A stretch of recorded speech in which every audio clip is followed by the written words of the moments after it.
Hello and welcome and namaste from New Delhi. You're watching DD India Live. I'm Gautam Roy. Coming up in the next 30 minutes.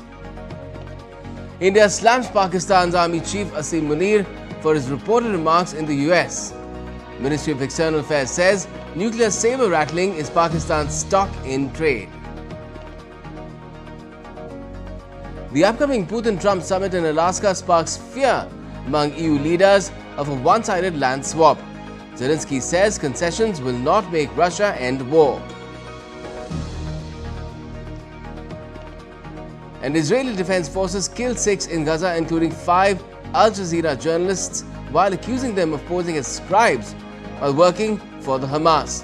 UN and several world leaders condemned the move.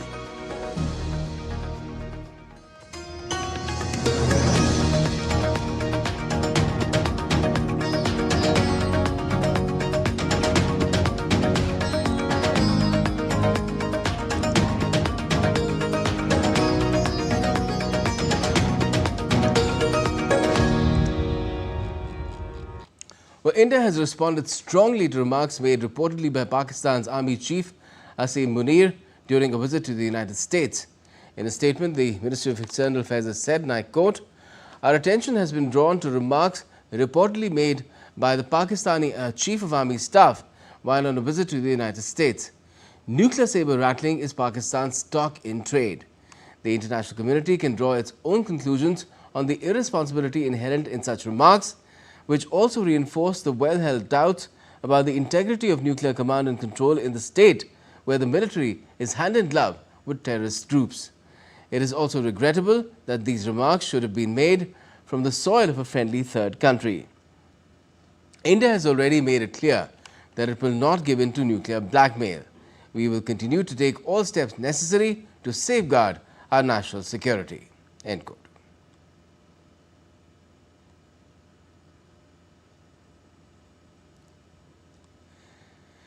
Israeli Prime Minister Benjamin Netanyahu has defended a newly approved Gaza City plan, calling it the best way to end the war. Addressing international media on Sunday, he said Israel must defeat the Hamas, citing their refusal to disarm. Netanyahu said the military expansion in Gaza aims to bring a swift end to the Gaza war after seizing the 2 remaining Hamas strongholds in the enclave. The war can end tomorrow if Gaza, or rather if Hamas, lays down its arms and releases all the remaining hostages. Gaza will be demilitarized. Israel will have overriding security responsibility. A security zone will be established on Gaza's border with Israel to prevent future terrorist incursions. A civilian administration will be established in Gaza that will seek to live in peace with Israel. Now, the United Nations Security Council has convened an emergency meeting to address Israel's decision to expand its military operations and take control of Gaza City. The session, that was requested by several European members, focused on the worsening humanitarian crisis and the potential consequences for Gaza's 2 million residents and remaining hostages. Israeli and Palestinian ambassadors offered starkly different narratives of the situation and solutions needed to end the conflict there. Addressing the other diplomats, Palestinian UN Ambassador Riyad Mansour said that words were not enough to stop the harm. If its concern was actually security, it would have rallied this plan and should have been happy to see this plan adopted by almost the entire international community.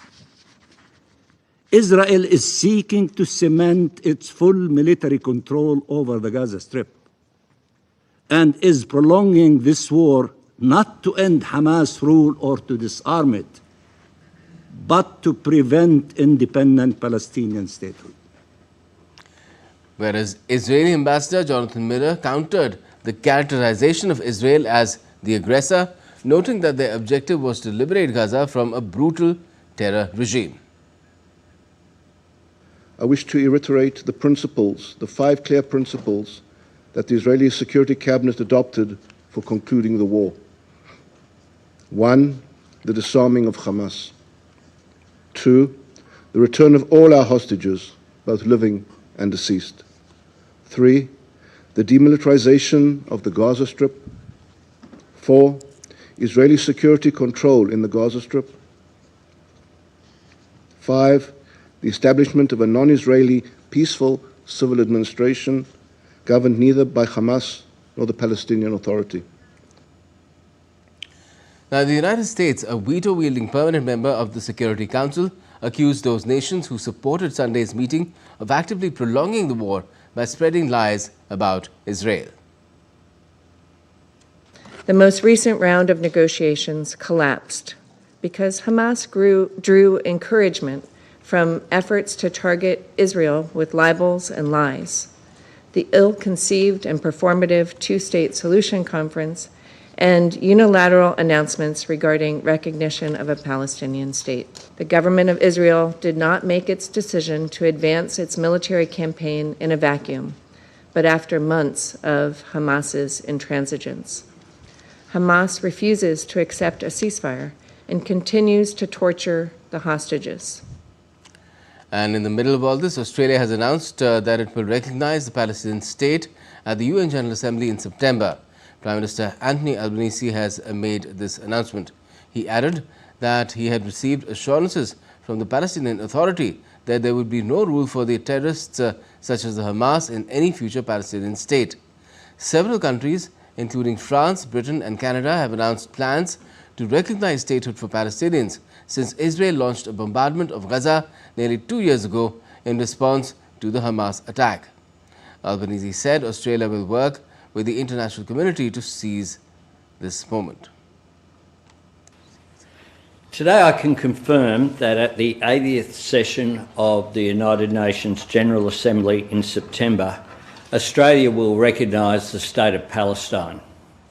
Australia will recognise the right of the Palestinian people to a state of their own, predicated on the commitments Australia has received from the Palestinian Authority. We will work with the international community to make this right a reality. Meanwhile, Israel's military has issued a statement saying it targeted and killed Hamas terrorist Anas al-Sharif, who posed as an Al Jazeera journalist in a strike on Sunday. Israel claimed that al-Sharif headed a Hamas cell and was involved in rocket attacks on Israeli civilians and IDF troops. IDF added that intelligence and documents from Gaza, including rosters, terrorist training lists and salary records, proved he was a Hamas operative integrated into Al Jazeera. The Qatari broadcaster said 3 others among its staff have also been killed. Ukrainian President Volodymyr Zelensky said on Monday that concessions to Russia would not persuade it to stop fighting in Ukraine and that there was need to ramp up pressure on the Kremlin. Zelensky also warned against fulfilling the demands of Russian President Vladimir Putin ahead of Friday talks between the Russian leader and US President Donald Trump. The US-Russia summit, which is planned without Zelensky, will be the first between a sitting US and Russian president since 2021 in Alaska.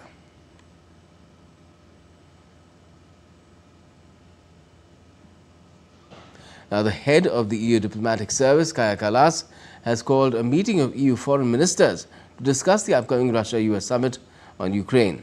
Kaja Kallas said on Sunday that any deal between Washington and Moscow to end the conflict in Ukraine must include Ukraine and the EU, adding that she will convene a meeting of European foreign ministers to discuss next steps. The meeting will be held virtually on Monday afternoon, and Kallas said the ministers will also review developments in the Middle East and Gaza. On Saturday, the leaders of Britain, France, Germany, Italy, Poland, Finland and the European Commission said any diplomatic solution must protect the security interests of Ukraine and Europe. Meanwhile, US Vice President J.D. Vance has said the United States was working to schedule talks between Russian President Putin and Ukraine's Volodymyr Zelensky. In an interview on Sunday, he said he did not think it would be productive for Putin to sit down with Zelensky before meeting US President Trump. Vance also added that his administration was hoping to reach a negotiated settlement between Russia and Ukraine, but warned that both sides would probably be unhappy with the outcome. One of the most important logjams is that Vladimir Putin said that he would never sit down with Zelensky, the head of Ukraine, and the president has now got that to change. We're at a point now where we're now trying to figure out, frankly, scheduling and things like that around when these three leaders could sit down and discuss an end to this conflict. We're going to try to find some negotiated settlement that the Ukrainians and the Russians can live with, where they can live in relative peace, where the killing stops. South Korea and Vietnam have pledged deeper economic and strategic cooperation as their leaders held a summit on Monday. South Korean President Lee Jae-myung is hosting Vietnamese leader Lam as his first state guest since taking office on the 4th of June and discussed promoting trade and investment in the Southeast Asian country. The countries signed 10 memoranda of understanding for cooperation in energy, finance and science and technology. They also agreed to further open up their markets and expand mutual trade to $150 billion by 2030.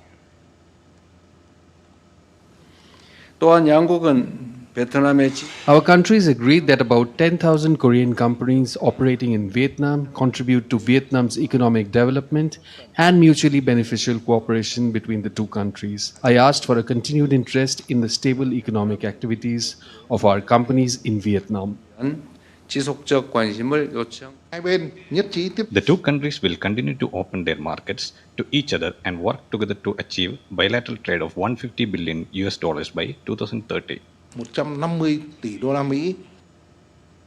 Indonesia and Peru have signed a free trade agreement on Monday to strengthen bilateral trade and investment relations. Leaders of both the countries said at a signing ceremony in Jakarta. Indonesian exports to Peru totaled $331.2 million worth of goods in 2024, while imports from Peru stood at $149.6 million. Indonesia's top export products were cars and car parts, biodiesel and footwear, while it mainly imported cocoa beans and grapes. Indonesian President Prabowo Subianto said that the two countries would also increase cooperation in sectors like food, fisheries, mining, energy transition and defense. Donald Trump has called on China to significantly increase soybean imports from the United States, suggesting it could help narrow Beijing's trade deficit with Washington. In a post on Truth Social, Trump said he hoped China would quickly quadruple its soybean orders, calling it a win for both the nations and a boost for American farmers. His remarks sent Chicago's soybean prices up by over 2% on Monday. China, the world's biggest soy importer, has recently turned to South American suppliers amid trade and diplomatic tensions, even as negotiations between the US and Chinese officials carry on. US stock indices in futures were little changed on Monday as investors geared up for a busy week, while major chip companies seemed caught in the middle of the latest twist in trade policy ahead of the 12th of August deadline. Semiconductor giant Nvidia dropped 1% in pre-market trading and Advanced Micro Devices lost 2%. According to a US official, the companies have agreed to give the United States government 15% of revenue from their sales of their advanced computer chips to China. Sale of the semiconductors was an integral issue in the US agreement with China signed earlier this year and could strain the relationship between the two economies just before Tuesday's deadline for the deal's expiration. And still to come on DD India Live. Prime Minister Modi inaugurates 184 newly constructed Type 7 multi-story flats for members of Parliament.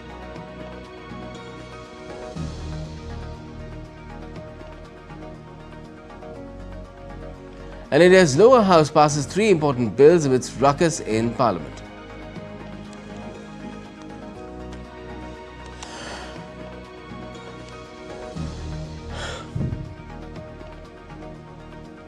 Australia's Army Chief Lieutenant General Simon Stewart is on a 5-day visit to India.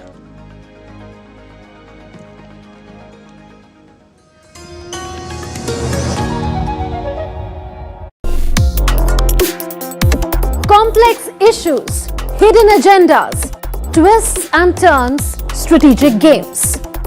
We think all dots are linked. We just need to connect them.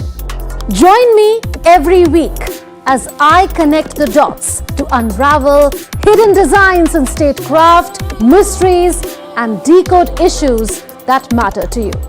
Watch Connecting the Dots with me at these times on DD India.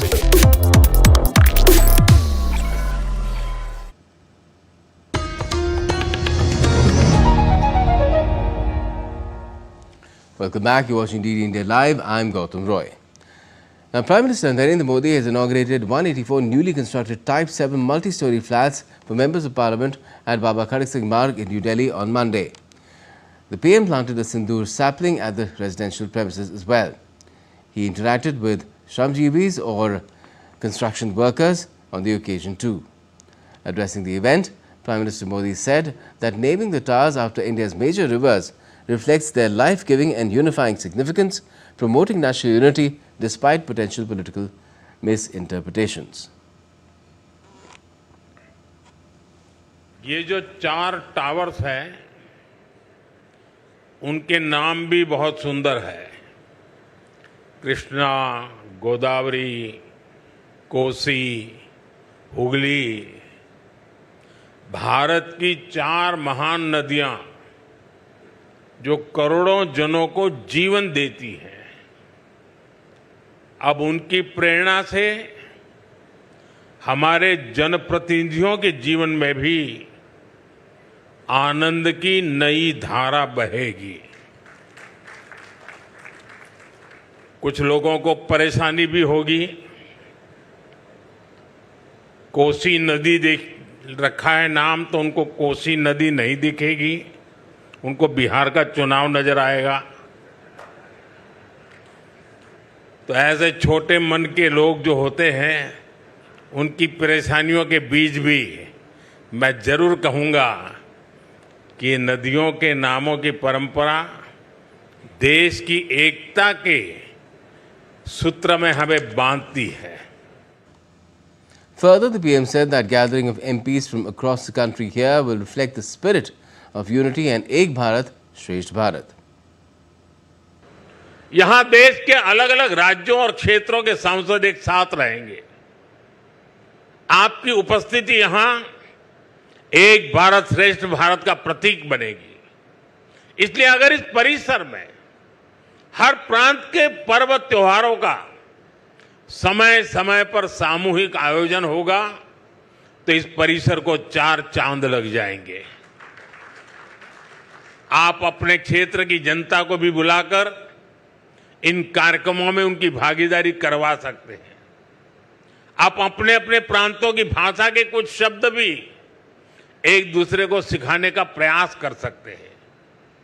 Sustainability और स्वच्छता, ये भी इस building की पहचान बने, ये हम सबका कमिटमेंट होना चाहिए।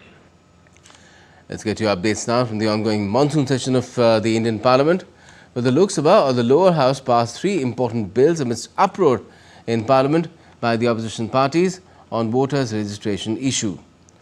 The lower house passed the National Sports Governance Bill 2024 and the Anti-Doping Amendment Bill 2025, which will pave the way for better governance and welfare of the sports community in India. The historic bills will also set the stage for India's bid for hosting the Olympics in the near future with improved infrastructure and better management. The bills were moved by Minister for Youth Affairs and Sports Mansukh Mandavia in the lower house and was passed with a voice vote. Also, the Lok Sabha passed the Income Tax number 2 Bill 2025 and the Taxation Laws Amendment Bill 2025 as well. These bills aim to streamline the income tax laws in India and also change the old 1960s income tax laws, helping individuals to file their income information with ease. Meanwhile, the Rajya Sabha of the Upper House passed the readjustment of representation of scheduled tribes in assembly constituencies of the state of Goa Bill 2025.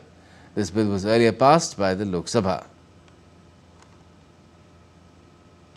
Now, the Chief of Australian Army, Lieutenant General Simon Stewart, who is on a 5-day visit to India, received a ceremonial guard of honor at the South Block Lawns in New Delhi on Monday. The dignitary's visit is scheduled from the 11th to the 14th of this month. It marks a significant reunion of 2 military professionals whose shared past strengthens the foundation of India-Australia defence ties. Elaborating on defense diplomacy, the statement highlighted that shared training experiences between military leaders often sow the seeds for enduring partnerships that outlast political cycles and strategic shifts.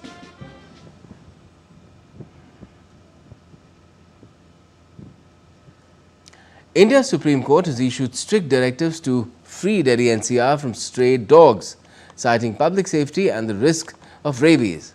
The court ordered the Delhi government, civic bodies and other concerned authorities to remove stray dogs from streets. They are to be placed in shelter homes, beginning with 5,000 dogs within 6 weeks. Authorities have been told to build more shelters, deploy adequate staff for sterilization and install CCTV monitoring. Any individual or group obstructing the drive will face court action. The court stressed that newborns and young children must be protected from rabies exposure and all instructions should be implemented without delay. Har Ghar Tiranga campaign encourages every Indian to bring the Tiranga home and proudly hoist it in celebration of our nation's independence. Addressing a press conference, Union Minister for Culture and Tourism Gajendra Singh Shekhawat said, Tiranga instills the same pride in us today as it did in the past when our freedom fighters carried Tiranga as a symbol of India's independence and sovereignty. जब व्यक्ति हाथ में तिरंगा लेकर के खड़ा होता है और सम्मान के साथ में अपने घर की छत पर, अपने घर की बालकनी पर, अपने प्रतिष्ठान में तिरंगे को लहराता है, तो निश्चित रूप से उसके मन में वही भाव होता है जो भाव शहीद आजम भगत सिंह या उस समय के स्वतंत्रता सेनानियों के मन में था। नेताजी सुभाष चंद्र बोस से लेकर के अनेक स्वतंत्रता सेनानियों ने इस तिरंगे को साक्षी मान करके देश को आजाद कराने के लिए जिस भाव के साथ में संघर्ष किया था, आज भी जब हम तिरंगे को लेकर के खड़े होते हैं, 75 साल की आजादी और उससे भी अधिक समय बीत जाने के बाद आज भी हमारे मन में देश के भक्ति का एक ज्वार जो है इस तिरंगे के साथ में उठता है। Let's now get you some sporting updates as well. Host Orlando City SC routed Inter Miami 4-1 on Sunday. That is at night in Major Soccer League. Inter Miami played without superstar forward Lionel Messi, who missed his second consecutive match across all competitions with a hamstring injury. Orlando City swept the Florida Derby season series with a pair of 3-goal victories and leapfrogged Inter Miami in the Eastern Conference standings. Orlando City remained unbeaten against Inter Miami at home in 8 all-time meetings and ascended to 4th place in the East, while Miami fell to 6th after suffering their second loss in their past 4 league matches. Ojeda, Muriel, and Pasalic have all delivered in the biggest of ways tonight.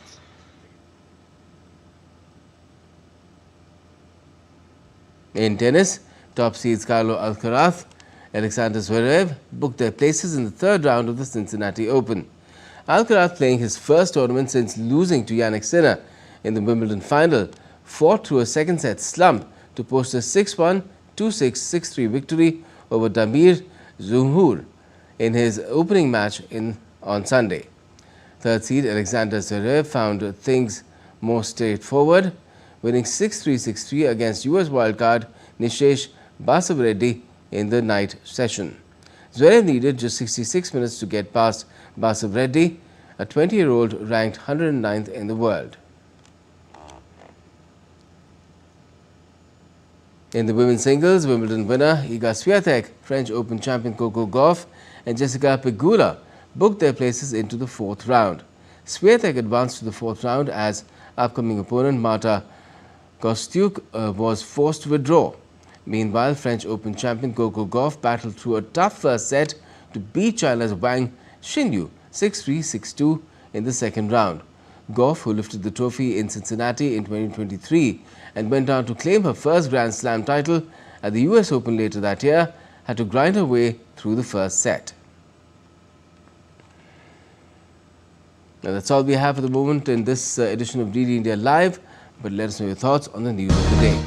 And for those on the go, you can get all the latest news and updates from India and across the world on DD India's mobile app.